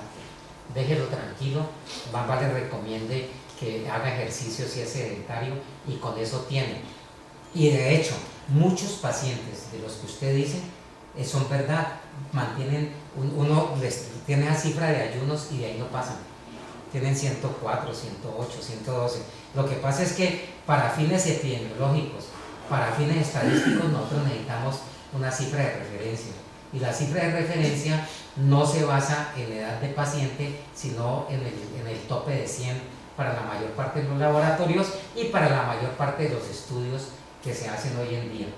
Entonces, ese es más o menos el criterio que se sigue hoy en día. Pero de hecho, lo que usted dice es verdadero. Yo siempre me auxilio de la hemoglobina glicosilada. Y estos pacientes que son como usted los ve, tienen hemoglobina glicosilada generalmente alrededor de 6 y así se mantienen. ¿Cuándo se deja de diagnosticar un paciente con intolerancia a la glucosa y pasa uno a llamarlo diabético tipo 2? Si en ayunas persiste con glicemia de mayor de 126 y o por curva si tiene mayor de 200 en las 2 horas postprandial. ¿Algún otro comentario? ¿Cómo maneja la resistencia a la insulina? La resistencia a la insulina se maneja con ejercicio y alimentación. Mire, el ejercicio, esa es una pregunta bien interesante por esto. La resistencia a insulina, se ha visto que los receptores de insulina son unos tetrámeros, ¿no? Ellos tienen una porción extracelular y una porción intracelular. La insulina se liga a la porción extracelular y esas dos anclas activan los intracelulares para hacer todos los eventos de insulina. Pues bien, en pacientes obesos con resistencia a insulina se pierde tanto el número de receptores como la calidad de los receptores. Y cuando usted hace ejercicio, se retoma la calidad de los receptores y el número de los receptores. Y fuera de eso, si a eso añade usted la baja de peso, mejora metabólicamente el paciente considerablemente. ¿Sí, doctor? Sí, doctor, siempre he tenido esta duda. Se habla de insulina y que es la que favorece el ingreso de la glucosa a la célula. Esa misma insulina también le sirve a otros azúcares como la fructosa. Sí, pero predominantemente la glucosa es el factor predominante, ¿no?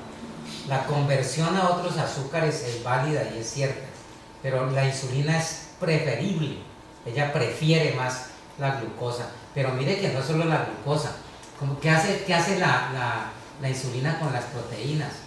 Desdobla los aminoácidos, después los aminoácidos va y los mete a la célula para que formen proteína.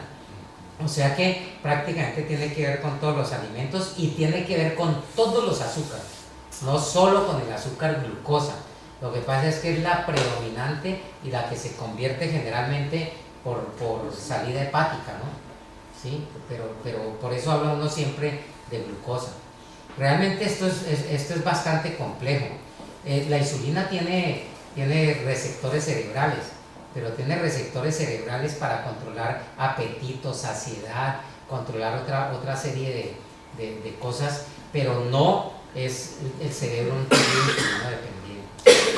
Pero realmente para facilitar, digamos, didácticamente todo, uno habla preferencialmente de glucosa. Dos preguntas de curiosidad. Nos mostraba las curvas de la hiperinsulinemia que se genera siempre. ¿Se ha trabajado ocasionalmente con anticuerpos, digamos, para bloquear insulina? No porque habría que hacer un tipo de anticuerpos específicos para eso, como anticuerpos monoclonales. Para realmente la diabetes no sería práctico. Se está estudiando si más vale en diabetes tipo 1 tratar de en pacientes susceptibles, esto se sabe por antígenos de histocompatibilidad, evitar que el paciente vaya a la pérdida de las células beta para que no forme anticuerpos contra la carboxilasa del ácido glutámico, contra los islotes y contra la insulina, ¿no? Que son básicamente los anticuerpos que se producen contra el islote de la célula beta, la célula beta del islote. Y la otra pregunta de curiosidad es ¿se ha visto pacientes que en el tiempo con la edad haya atrofia pancreática y qué pasa? De la parte endocrina, ¿no? Sí. La parte endocrina sí se va perdiendo, no hay ninguna duda, pero no es a la velocidad que se nos decía antes, ¿no? Es que en esto para mí siempre ha habido una manipulación. Se decía más o menos que con 5 o 10 años de diabetes ya el paciente había perdido más del 50% de su capacidad de secreción de la célula beta, ¿no? Y resulta que uno tiene diabéticos de 15 años, los que por ejemplo van a cirugía bariátrica. Vuelvo a un buen ejemplo, porque mire, yo he tenido pacientes con 9 medicamentos, ¿sí? Medicamentos, el hipolipemiante, todo lo que usted quiera, más insulina, ¿no? Y el paciente se opera, y a los 2 meses ha dejado por lo menos 7 medicamentos de insulina, y después muchos se manejan con un medicamento antihipertensivo, alguna otra cosita ahí para el ácido úrico, la dislipidemia, pero realmente es dramático cómo se mejora. ¿Esto qué quiere decir? Por eso es que yo insisto, hay un cierto grado de reversibilidad aún en pacientes que tienen tiempos largos de evolución de la diabetes, ¿correcto? Entonces yo creo que la enseñanza debe ser eso. La enseñanza debe ser que nosotros deberíamos ser más estrictos en el manejo no farmacológico, pero regañamos al paciente si no se ha tomado el medicamento, en cambio no le decimos nada si el tipo no hace nada. En este momento yo tengo pacientes, porque es que eso vale la pena comentarlo, yo tengo pacientes de 75 años, mejor dicho, se envejecieron conmigo, ¿sí? Pacientes de 75 años que empezaron hace 25 años su azúcar alto, y a esta edad que todavía suben al cerro y bajaron 20-25 kilos en toda la historia lentamente, y están sin medicamentos, y empezaron con 250, 300 y los manejaron hasta con medicamentos. O sea que yo creo que sí vale la pena uno recalcar en esto. Obvio, muchos pacientes necesitamos medicarlos, y nosotros por idiosincrasia tenemos una cosa, y es que el que reza y peca empata. Entonces pues como más azúcar y me tomo mi pepa de metformina, que es la idiosincrasia nuestra. Doctor, entonces la glucotoxicidad que tanto pregonaba de la célula beta, entonces, pues, según eso no tiene ningún... Hay glucotoxicidad, pero no es tan severa como lo que... Sí, porque decían que después de 5 años... Sí, no, moría la célula beta por la glucotoxicidad. Lipotoxicidad y glucotoxicidad. Doctor, por acá, Sí, doctor. No, volviendo a los exámenes de glicemia pre, en la ayuno normal y post desayuno, ¿vamos? ¿Desayuno una comida mixta? Sí. ¿Qué tan baja? 90 normal, y luego ve la pre y posteriormente 68. No tiene hipoglicemia ese también. No tiene hipoglicemia. Ahí es donde le digo yo, lástima, se alimentó ese diagnóstico durante muchos años. Y entonces todavía, como le digo, hay pacientes que tienen el diagnóstico de hipoglicemia sin serlo. Cuando uno las confronta, realmente les disgusta, claro, porque una paciente que 10, 15 años ha estado con un diagnóstico de eso. Siquiera usted me acuerda de algo.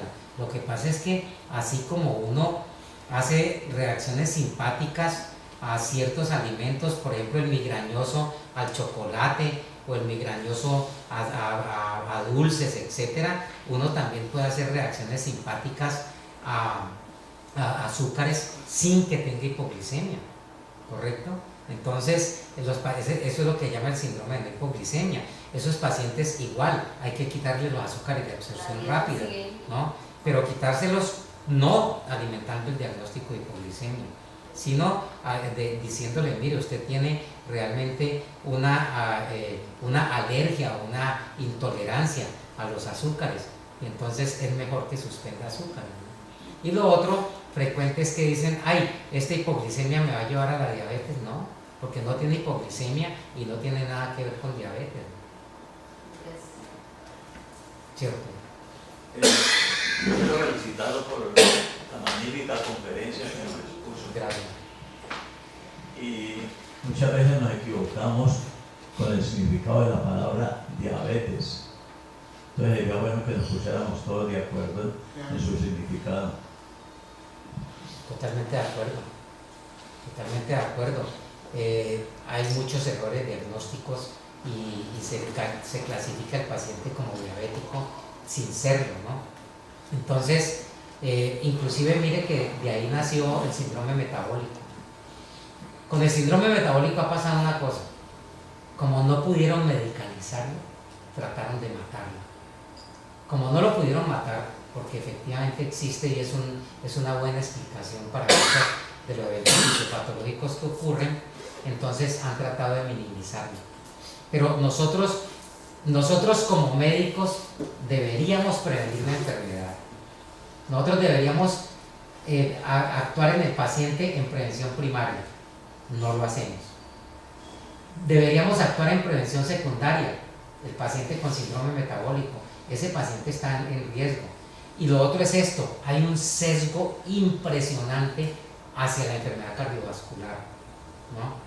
Entonces, y resulta que el paciente con síndrome metabólico no solo está a riesgo cardiovascular, es un paciente que está a riesgo de problemas articulares artrósicos, es un paciente que está a riesgo de hiperuricemia con sus consecuencias, es un paciente que está a riesgo de hígado graso con todos sus pasos, esteatohepatitis no alcohólica, y si bebe pues malalcohólica, cirrosis y cáncer hepático. Es un paciente que está expuesto a cánceres que ya están relacionados directamente, como cáncer de páncreas en hombres, cáncer de próstata, cáncer de páncreas en hombres y mujeres, cáncer de próstata en hombres, cáncer de mama en mujeres. Inclusive hoy en día se asocia con fibromas uterinos, que estamos viendo cada vez también más frecuentes. Se asocia con cáncer de tiroides. Hay una relación de hiperinsulinemia, resistencia a insulina, con cáncer de tiroides. O sea que el sesgo de que nos han dicho: es que el paciente tiene riesgo cardiovascular, entonces solo se piensa en estatinas y solo se piensa en eso. No, el paciente tiene otra clase de riesgos que nos deberían llevar a que ese paciente maneje su estilo de vida. Y ese paciente no necesita más que cambios de estilo, ese sí que no necesita más que cambios de estilo de vida. Y los cambios son dramáticos. Es tanto como esto: un paciente bajando el 5% de su peso, y pongámoslo en 100 kilos, entonces que baje 5 kilos. Ese paciente ya mejora su perfil metabólico, y bajando el 10% de su peso, casi que se normalizan los parámetros metabólicos. O sea que es dramático, pues si uno realmente ejerciera la medicina como la medicina que nos enseñaron a muchos de nosotros, estaríamos salvados. Pero la medicina que se está practicando hoy en día, por la rapidez, por el deterioro en que esto está, ha llevado realmente al deterioro también en la salud de la gente, ¿no? Y medicina preventiva ya no se hace. Bueno, muy bien.